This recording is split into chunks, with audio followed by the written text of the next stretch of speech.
بسم اللہ الرحمن الرحیم۔ ہدایت پروڈکشنز کے آج کے پروگرام میں آپ سبھی کا استقبال ہے۔ ہدایت پروڈکشنز کی جانب سے آج علامہ شبلی میموریل لیکچر سیریز کا آغاز کیا جا رہا ہے۔ آج کا لیکچر اس سیریز کا پہلا لیکچر ہے۔ علامہ شبلی علیہ رحمہ کی شخصیت ملک بیرون ملک بلکہ دنیا بھر میں اپنے علمی اور تحقیقی ورثے کے حوالے سے بہت ہی معروف ہے۔ علامہ شبلی علیہ رحمہ نے خاص طور پر سیرت اور تاریخ نگاری کے سلسلے میں جو طرح ڈالی اور جو علمی اور تحقیقی جو بنیادیں فراہم کی، اس نے دنیا بھر میں جو بعد میں جو علمی اور تحقیقی کام ہوا ہے سیرت نگاری پر اور تاریخ نگاری پر، خاص طور سے اردو زبان میں، اس میں بہت ہی گہرا اثر ڈالا ہے۔ آج کا پروگرام علامہ شبلی اور دفاع اسلام کے موضوع پر منعقد ہو رہا ہے۔ علامہ شبلی علیہ رحمہ کی شخصیت کا ایک بہت بڑا پہلو یہ ہے کہ انہوں نے دنیا بھر میں جو اسلام کے تعلق سے غلط فہمیاں پائی جاتی تھیں، اسلامی تاریخ کے حوالے سے غلط فہمیاں پائی جاتی تھیں، سیرت کے حوالے سے جو غلط فہمیاں پائی جاتی تھیں، وہ چاہے وہ غلط فہمیاں اپنوں کی کوتاہیوں کا نتیجہ ہوں یا مستشرقین اور دوسرے لوگوں کی پھیلائی گئی غلط فہمیوں کا نتیجہ ہوں، علامہ شبلی علیہ رحمہ نے ان تمام پر گفتگو کی، علمی اور تحقیقی بنیادوں پر گفتگو کی اور پھر ایک اچھا علمی اور تحقیقی سرمایہ چھوڑا۔ آج کا لیکچر جناب ڈاکٹر رضی الاسلام ندوی صاحب پیش کریں گے۔ جناب ڈاکٹر رضی الاسلام ندوی صاحب جماعت اسلامی ہند کی شریعہ کونسل کے سیکریٹری ہیں، درجنوں کتابوں کے مصنف اور محقق ہیں۔ ہدایت پروڈکشنز کے لیے یہ بات سعادت کی باعث ہے کہ آج کے پروگرام کی صدارت جناب ڈاکٹر ظفر الاسلام خان صاحب فرما رہے ہیں۔ ڈاکٹر ظفر الاسلام خان صاحب علمی اور تحقیقی دنیا میں اپنی ایک پہچان رکھتے ہیں، ساتھ ہی عملی میدان میں بھی ڈاکٹر صاحب کی ایک نمایاں پہچان ہے۔ ڈاکٹر ظفر الاسلام خان صاحب کا ایک تعارف علامہ شبلی کے حوالے سے بھی ہے کہ آپ دارالمصنفین سے گہری وابستگی رکھتے ہیں، دیرینہ وابستگی رکھتے ہیں۔ آپ شبلی اکیڈمی کی ایگزیکٹو کونسل کے چیئرمین ہیں، وہاں کی انتظامی کونسل جو ہے اس کے صدر ہیں، اور مختلف کمیٹیوں وغیرہ سے بھی رابطہ ہے، اور اس کے علاوہ علامہ شبلی علیہ رحمہ سے متعلق مختلف علمی اور تحقیقی کاموں کے حوالے سے بھی آپ کی شخصیت جانی جاتی ہے۔ ڈاکٹر رضی الاسلام ندوی صاحب کا، ڈاکٹر ظفر الاسلام خان صاحب کا بہت بہت شکریہ، تمام حاضرین اور ناظرین کا شکریہ کہ انہوں نے آج کے پروگرام میں ہماری دعوت کو قبول فرمایا اور ہمارے پروگرام میں شرکت کی۔ بسم اللہ الرحمن الرحیم، نحمدہ ونصلی علی رسولہ الکریم۔ ہدایت پروڈکشن کی جانب سے علامہ شبلی میموریل لیکچر پیش کرتے ہوئے مجھے بہت خوشی ہو رہی ہے۔ ہدایت پروڈکشن کی جانب سے کچھ عرصے سے اہم اور عصری اہمیت کے حامل موضوعات پر پروگرام تسلسل سے منعقد کیے جا رہے ہیں۔ قرآن کانفرنس، دروس قرآن، دروس حدیث کی سیریز، اسلاموفوبیا سیریز، القدس کانفرنس وغیرہ ہدایت پروڈکشنز کی جانب سے منعقد کی جاتی رہی ہیں۔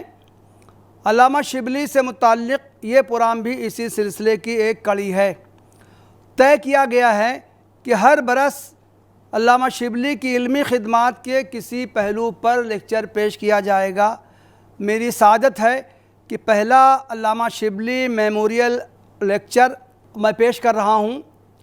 اس کا عنوان ہے علامہ شبلی اور دفاع اسلام۔ محترم بھائیوں بہنوں، 19ویں صدی عیسوی کے حالات عالم اسلام کے لیے عموماً اور بر صغیر ہند کے مسلمانوں کے لیے خصوصاً بڑے پرآشوب تھے۔ ان کی عظمت اور سطوت کا آفتاب مائل بغروب تھا۔ سیاسی سطح پر وہ مغلوب ہو گئے تھے اور فکری میدان میں بھی ان پر زبردست یلغار جاری تھی۔ اسلام کے عقائد، معاشرت، تہذیب و تمدن، قانون، غرض ہر چیز نشانے پر تھی اور ان پر بڑھ بڑھ کر حملے کیے جا رہے تھے۔ اسلام کو فرسودہ، اس کے حکمرانوں کو ظالم و جابر اور اس کے احکام و قوانین کو زمانے کا ساتھ نہ دینے والا قرار دیا جا رہا تھا۔ مسلمان اپنی کمزوری، مغلوبیت اور احساس کمتری کی بنا پر ان حملوں کا جواب دینے کی پوزیشن میں نہ تھے۔ ایسے ناگفتہ بھی حالات میں عالم اسلام کے مختلف حصوں میں غیر معمولی صلاحیتوں کی حامل بعض ایسی شخصیات پیدا ہوئیں جنہوں نے اسلام اور مسلمانوں کے دفاع اور حفاظت کی قابل قدر خدمات انجام دیں۔ انہوں نے اسلام پر کیے جانے والے حملوں کا منہ توڑ جواب دیا، مسلمانوں کا اپنے تہذیبی ورثے پر اعتماد و یقین بحال کیا اور انہیں ذہنی و فکری ارتداد کی زد میں بہہ جانے سے روکا۔ ان عظیم شخصیات میں ایک اہم اور قابل ذکر نام علامہ شبلی نعمانی کا ہے۔ ان کے شاگرد علامہ سید سلیمان ندوی نے ان کی شخصیت کے اس پہلو پر بڑی خوش اسلوبی سے روشنی ڈالی ہے۔ انہوں نے یورپ کے دانشوروں اور مفکرین کے اغراض و مقاصد، علمی سرگرمیوں اور ان کے پس پردہ محرکات کو واشگاف کرتے ہوئے اپنے استاذ گرامی کو یوں خراج عقیدت پیش کیا ہے۔ اقتباس: ایسے ہوشمند حریفوں کے مقابلے کے لیے ساری دنیا سے اسلام میں سے جو شیر دل اسلام کی سب سے پہلے نکلا وہ مولانا شبلی ہی تھے، جنہوں نے انہی کے طریقے سے، انہی کے اسلوب پر ان کو جواب دینا شروع کیا اور بتایا کہ اسلام کے فیض و برکت کی فرح بخش ہواؤں نے دنیا کے علم و تمدن کی بہاروں کو کیسے دوبالا کیا اور یونانیوں، ایرانیوں اور ہندوستانیوں کے مردہ علوم میں کیوں کر اپنی محنتوں اور تحقیقوں سے جان ڈالی۔ اقتباس ختم۔ حیات شبلی، صفحہ 25۔ علامہ شبلی کو متعدد حیثیتوں سے جانا جاتا ہے۔ ان میں دو حیثیتیں بہت نمایاں ہیں، ایک ادیب کی، دوسرے مورخ کی۔ انہوں نے اردو ادب کو مالا مال کیا ہے، اس بنا پر ان کا شمار اردو ادب کے اساتین میں کیا گیا ہے۔ تاریخ و سوانح کے میدان میں بھی ان کی گراں قدر خدمات ہیں۔ وہ خود بھی مورخ کہلانا پسند کرتے تھے، لیکن ان کی ایک اور حیثیت بھی ہے جو مذکورہ دو حیثیتوں سے کم اہم نہیں ہے، بلکہ میرے نزدیک ان دونوں سے بڑھ کر ہے، اور وہ ہے متکلم اسلام کی حیثیت۔ انہوں نے اپنی بہت سی قیمتی تحریروں میں اسلام کے مختلف پہلوؤں پر کیے جانے والے حملوں کا جواب دیا ہے اور اسلام کی بہترین ترجمانی کی ہے۔ مولانا عبد الماجد طریابادی نے علامہ کی شخصیت کے اس پہلو پر روشنی ڈالی ہے۔ ان کی انشا پردازانہ اور مورخانہ حیثیتوں کا تذکرہ کرنے کے بعد انہوں نے لکھا ہے، اقتباس: اور ساری حیثیتوں سے بڑھ کر نمایاں حیثیت مولانا کی مذہبی تھی، اور یہی ان کو سب سے زیادہ عزیز تھی اور یہی سب سے زیادہ نمایاں رہی ہے۔ الکلام، تاریخ علم الکلام، الفاروق، الغزالی، سوانح مولانا روم، سیرت النعمان اور سب سے بڑھ کر سیرت النبی تو خیر کھلی ہوئی مذہبی کتابیں ہیں۔ خالص ادبی شعری چیزیں بھی اس رنگ سے بالکل خالی نہیں۔ شعر العجم کی تو بسم اللہ ہی اسی سے کی ہے۔ اسلام ایک ابر کرم تھا۔ مذہب کے اجزاء میں کلامی حصہ سب پر غالب تھا۔ اسلام کی تائید و نصرت، اسلام کا غلبہ وقت کے تمام تقاضوں کو ملحوظ رکھ کر اپنی زبان و قلم کے ہر لفظ سے دیکھنا چاہتے تھے۔ انگریزی دانوں سے مل کر ان سے معلومات اخذ کرتے، انگریزی کتابوں اور مقالوں کے ترجمے کرا کے سنتے اور پڑھتے، اس طرح اس ٹوہ میں رہتے کہ اسلام پر مستشرقین کے اعتراضات کس کس نوعیت کے ہیں اور ان کے جواب میں کیا کیا پہلو اختیار کیے جا سکتے ہیں۔ اقتباس ختم۔ یہ ادیب، علی گڑھ، شبلی نمبر، صفحہ 9۔ واقعہ یہ ہے کہ علامہ شبلی کی شخصیت کے اس پہلو پر ان کے سوانح نگاروں اور خدمات کا تعارف کرانے والوں نے بالکل توجہ نہیں دی ہے۔ اس کا اندازہ اس بات سے لگایا جا سکتا ہے کہ ان کی نثر نگاری، اسلوب، تنقید نگاری، اردو شاعری، فارسی شاعری، مکاتیب، صحافت، سفر نامے، سیرت نگاری، سوانح نگاری، تاریخ نگاری وغیرہ 20 کتابیں اور سینکڑوں مقالے لکھے گئے ہیں، لیکن ان کی متکلمانہ حیثیت پر اور دفاع اسلام کے پہلو سے لکھے جانے والے مقالات کی تعداد 3-4 سے زائد نہیں ہے۔ ان کی شخصیت کا یہ پہلو اب بھی ارباب تحقیق کی نظر عنایت کا منتظر ہے۔ علامہ شبلی نے معترضین اسلام کی تحریروں سے واقفیت حاصل کرنے کے لیے بعض معاونین کی خدمات حاصل کر رکھی تھیں۔ ان سے وہ انگریزی میں شائع ہونے والی کتابوں اور مضامین سے متعلقہ مواد ترجمہ کرواتے تھے۔ عالم دین ہونے کی وجہ سے انہیں عربی زبان پر قدرت حاصل تھی اور اسلام کے بنیادی مصادر قرآن و حدیث پر ان کی گہری نظر تھی۔ وہ مذہبی عقائد میں راسخ تھے۔ انہوں نے اسلام پر ہونے والے اعتراضات کا پورے اعتماد کے ساتھ جواب دیا اور معترضین کے دلائل کا رد انہی کے اسلوب میں کیا۔ ان کے لہجے میں اعتذار، مروبیت اور احساس کمتری کا وہ رنگ نہیں پایا جاتا جو ان کے بعض معاصرین کی تحریروں میں نمایاں ہے۔ ساتھ ہی ان کا اسلوب قاری کو اپنی طرف کھینچتا اور اپنے سحر کا شکار کر لیتا ہے۔ مناسب معلوم ہوتا ہے کہ اس سلسلے میں چند مثالیں پیش کر دی جائیں۔ ان سے دفاع اسلام کے ضمن میں علامہ شبلی کے کام کی قدر و قیمت کا صحیح اندازہ لگایا جا سکے گا اور ان کے دلکش اسلوب کے چند نمونے بھی سامنے آ سکیں گے۔ لندن ٹائمز کے 25 اپریل 1914 کے شمارے میں ایک مضمون شائع ہوا جس میں دعویٰ کیا گیا تھا کہ قرآن مجید کے چند ایسے قدیم اجزاء ہاتھ آ گئے ہیں جو موجودہ قرآن سے مختلف العبارہ ہیں اور جن کی صحت پر موجودہ قرآن سے زیادہ اعتبار کیا جا سکتا ہے۔ یہ گویا موجودہ قرآن کی صحت کو مشتبہ بنانے کی ایک مذموم کوشش تھی۔ علامہ شبلی نے اس کا نوٹس لیا اور اس کے رد میں ایک مقالہ سپرد قلم کیا۔ اس کے آغاز میں انہوں نے لکھا ہے، اقتباس: قرآن مجید نے اہل کتاب کو جو سب سے بڑا طعنہ دیا تھا وہ اس کا شیوہ تحریف تھا، جس کی بدولت تورات اور انجیل ہمیشہ تغیر و تبدل کے مختلف قالب بدلتی رہیں اور جس کی بدولت آج یہ فیصلہ کرنا مشکل ہو گیا ہے کہ یہ آسمانی صحائف صحت کے لحاظ سے زمینی کتابوں کے ساتھ بھی برابری کا دعویٰ کر سکتے ہیں یا نہیں۔ دشمن کے جواب کا سب سے آسان طریقہ برابر کا جواب ہے، لیکن باوجود اس کے کہ عیسائیوں نے قرآن مجید پر ہر طرح کے اعتراضات کیے، یہاں تک کہ یورپ کے بہت سے مستشرقین کو قرآن مجید کے کمال بلاغت سے بھی انکار ہے، تاہم آج تک یہ دعویٰ نہیں کیا گیا ہے کہ موجودہ قرآن مجید کے سوا قرآن مجید کا کوئی اور بھی نسخہ ہے جو اس قرآن سے مختلف ہے۔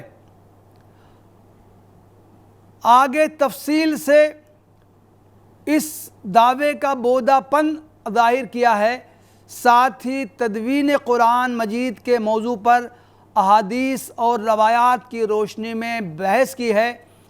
مضمون کا خاتمہ علامہ نے اس جملے پر کیا ہے، اقتباس: قرآن مجید ہزاروں دلائل سے بھی انجیل نہیں بن سکتا، اقتباس ختم۔ مقالات شبلی اول، مضمون: یورپ اور قرآن کے عدیم الصحہ ہونے کا دعویٰ۔ مخالفین اسلام کے اعتراضات کا ایک پسندیدہ پہلو جزیہ ہے۔ وہ اسے دوسرے مذاہب کے ماننے والوں پر اسلام کے ظلم سے تعبیر کرتے ہیں اور اس کی بڑی گھناؤنی تصویر کشی کرتے ہیں۔ علامہ شبلی نے اس موضوع پر عربی اور اردو دونوں زبانوں میں لکھا ہے، اس سے متعلق پائی جانے والی غلط فہمیوں کا ازالہ کیا ہے اور اس کی حقیقی صورتحال واضح کی ہے۔ مضمون کا آغاز ان جملوں سے ہوا ہے، اقتباس: غیر مذہب والوں نے ہمیشہ اس لفظ کو نہایت ناگواری سے سنا ہے۔ ان کا خیال ہے کہ اسلام اس لفظ کا موجد ہے۔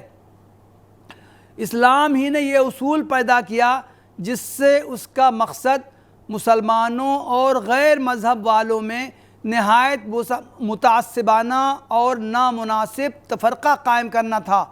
ان کا خیال ہے کہ جزیہ ایک ایسا جبر تھا جس سے بچنے کے لیے اسلام کا قبول کر لینا بھی گوارا کیا جاتا تھا، اور اس وجہ سے وہ جبراً مسلمان کرنے کا ایک قوی ذریعہ تھا۔ لیکن یہ تمام غلط خیالات انہی غلط فہمیوں سے پیدا ہوتے ہیں جو غیر قوموں کو اسلام کی نسبت ہیں۔ اقتباس ختم۔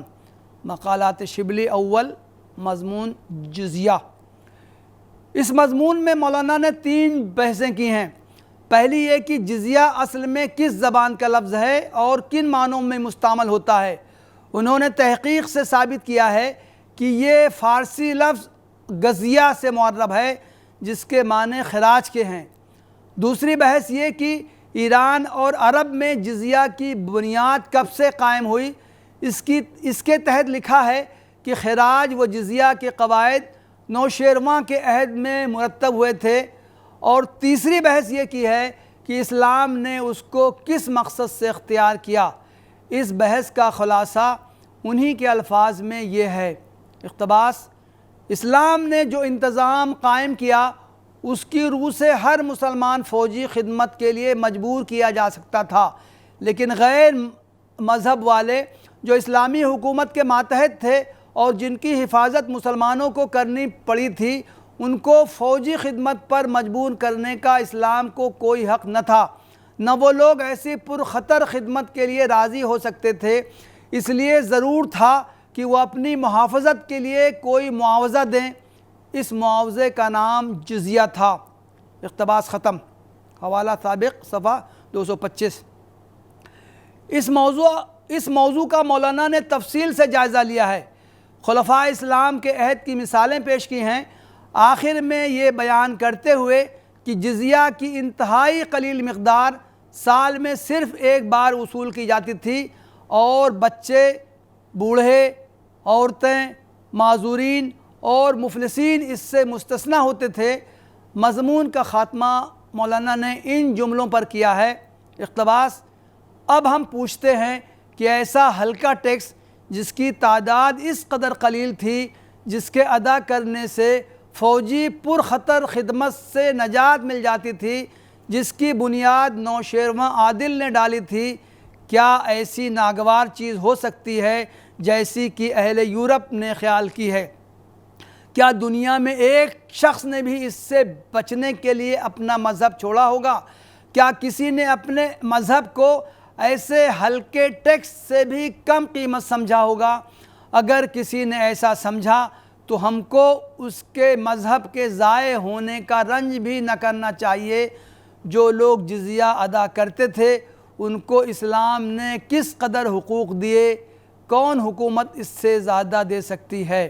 اقتباس ختم۔ حوالہ سابق صفحہ 231۔ ایسا ہی اعتراض اسلام میں ذمیوں کے حقوق کے سلسلے میں بھی کیا جاتا ہے۔ کہا جاتا ہے کہ اسلام نے دیگر مذاہب کے ماننے والوں کو دوسرے درجے کے شہریوں کی حیثیت دی ہے اور انہیں بہت سے حقوق سے محروم رکھا ہے۔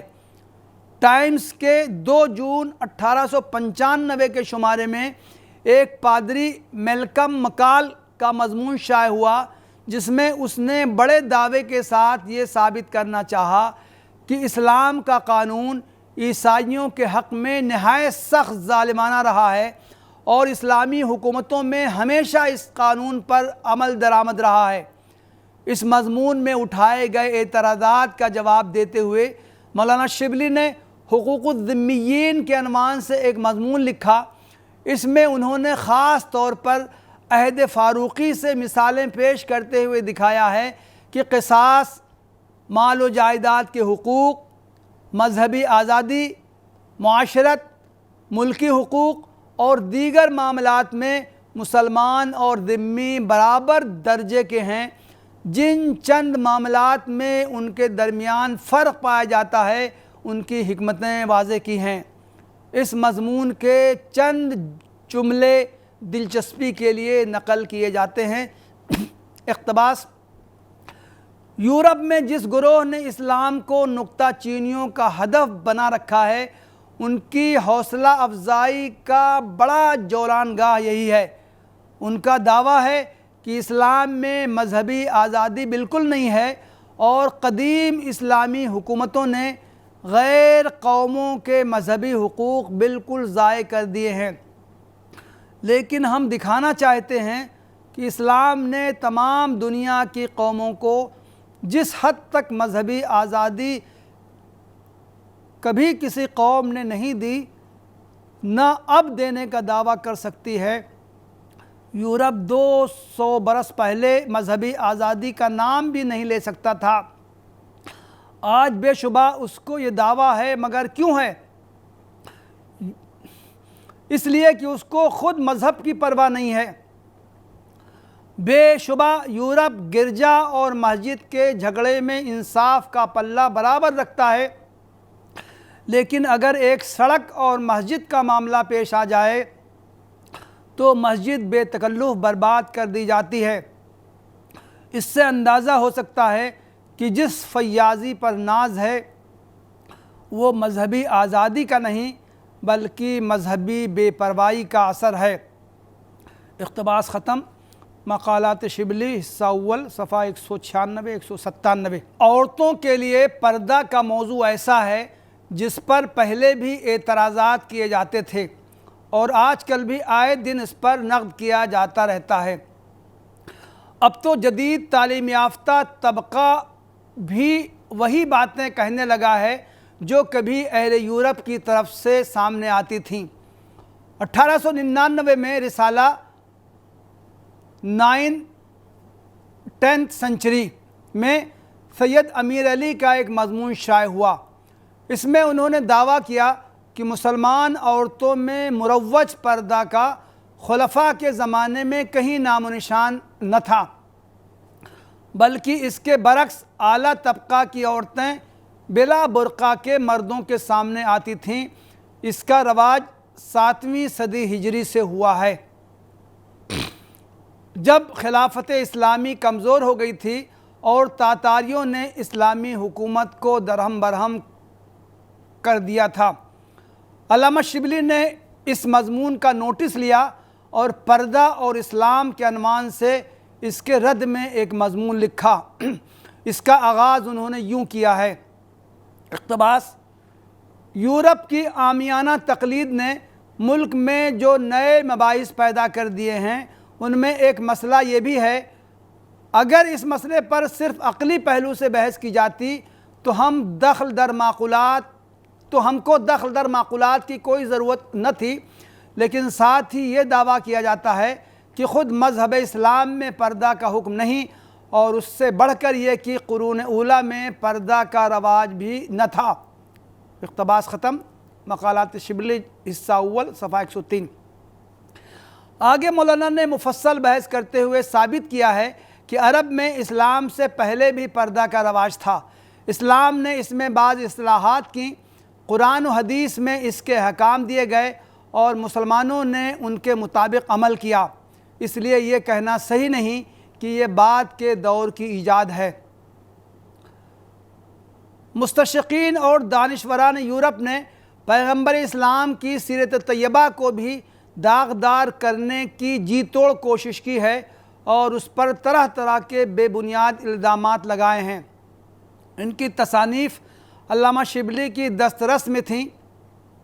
انہوں نے منصوبہ بنایا تھا کہ سلسلہ سیرت النبی کی ایک جلد یورپین تصانیف کے لیے خاص رہے گی، جس میں بتایا جائے گا کہ یورپ نے حضرت صلی اللہ علیہ وسلم اور مذہب اسلام کے متعلق کیا لکھا ہے، ان کا سرمایہ معلومات کیا ہے، تاریخی واقعات میں وہ کیوں کر غلطیاں کرتے ہیں، مسائل اسلام کے سمجھنے میں ان سے کیا کیا غلطیاں ہوئیں، حضرت صلی اللہ علیہ وسلم کے اخلاق و عادات یا مسائل اسلام پر جو نکتہ چینیاں کی ہیں ان کے کیا جوابات ہیں۔